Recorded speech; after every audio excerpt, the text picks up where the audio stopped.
Hi everyone, welcome back to TS Talk Sport. Hope you're all doing well.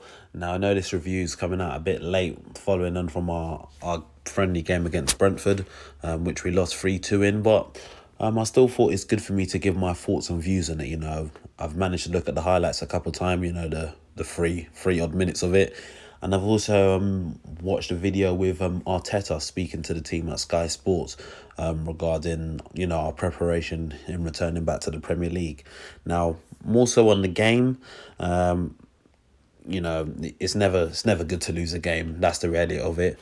And some people had a meltdown saying, "Oh my gosh," but to me, it looked like we was experimenting various stuff, and it looks like more of a thing of just getting the players back to match fitness. Either way, it doesn't excuse us losing the game, because no offense to Brentford, we should be beating Brentford 9 times out of 10. I know they're a decent side, good side. But either way, 9 times out of 10, I would expect us to beat Brentford and not just beat them relatively convincingly. But at the same time, credit to them because, they showed, whether or not it's a preseason game or not, they showed that, they're a decent team. When I say preseason, I mean mid-season, pandemic, preseason, whatever you want to call it. But yeah, on the game itself, we go 1-0 up with a Bellerin goes on a bit of a run. Credit to him. He assists Willock, and it's good to see Willock on the score sheet.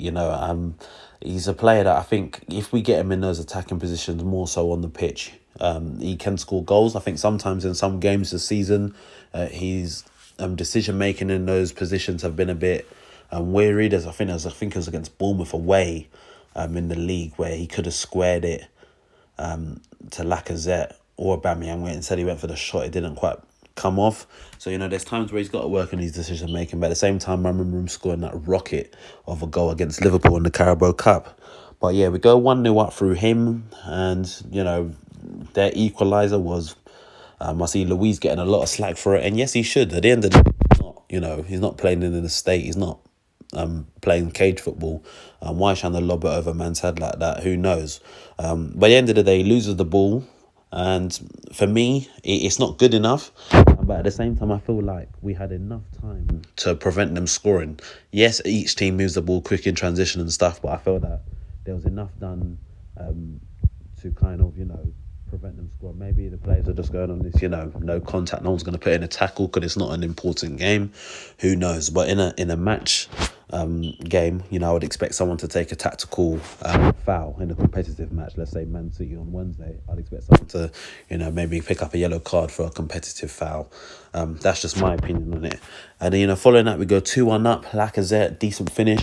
Prior to that, he had the opportunity which Maitland-Niles kind of teed off to him, and it probably went into the upper stand, to be honest with you. But yeah, we go 2-1 up, and you're thinking, wonder how it will go here.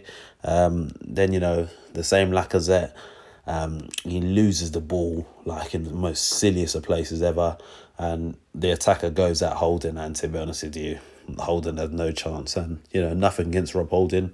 I think he was very pivotal during that time frame. The first bit of Unai Emery's reign, and we went on that 20-something game unbeaten run. But for me, he looked so drab in that, and I was thinking, damn, I definitely don't want to see you play next week. And I can kind of see why the reports are that, come the summer, the club plans to potentially move him on. So, is what it is on that one. And then the third goal Brentford score, Trey Cole, credit to him. I think this was his first competitive game for Arsenal, in the first team anyways. I know it's not a full competitive game, but, playing in and around the first team. I know he's been training with the first team also.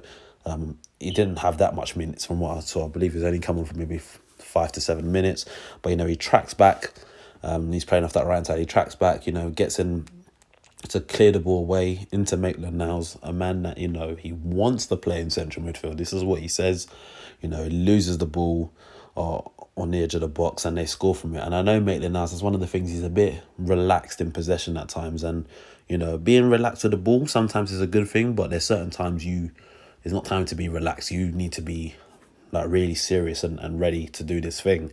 And, you know, unfortunately, he wasn't in that moment of time. And, you know, they scored and he ended up winning the game 3-2. Now, I'm not too sure if we have any other game to prepare. I presume if we do, it's going to be, you know, either today or Saturday. But I highly doubt. I think the players now probably would just rest up ahead of the Man City game. And, you know, I'll be doing a preview for that. So if you haven't already done so, go hit that subscribe button now. And I'll catch you next time.